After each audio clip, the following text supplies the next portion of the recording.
First, shut down your laptop completely and then disconnect it from the docking station.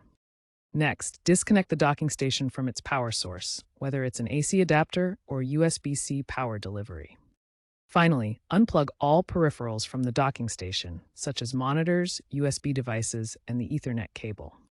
For docking stations like the WD-19TB and WD-22TB that have a reset button, start by locating the small pinhole reset button on the bottom or side of the dock. Use a paperclip to press and hold this button for 5 to 10 seconds until the LED indicators on the dock blink or turn off.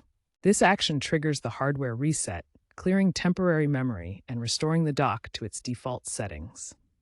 For models like the WD-15 that lack a physical reset button, hold the power button if present for 10 to 15 seconds.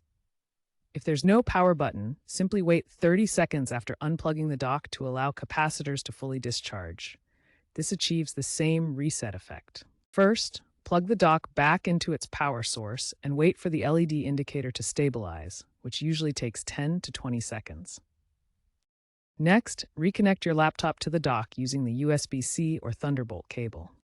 Finally, power on your laptop and any connected peripherals. After reconnecting the docking station, test its functionality by checking if monitors display correctly, USB devices are recognized, and the Ethernet connection is active. On Windows, use Device Manager to verify all ports are working as expected. Run Dell Support Assist to check for any available firmware updates for your docking station.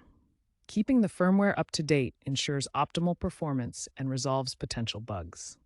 Windows users may also need to reinstall drivers via Dell's Update app if issues persist.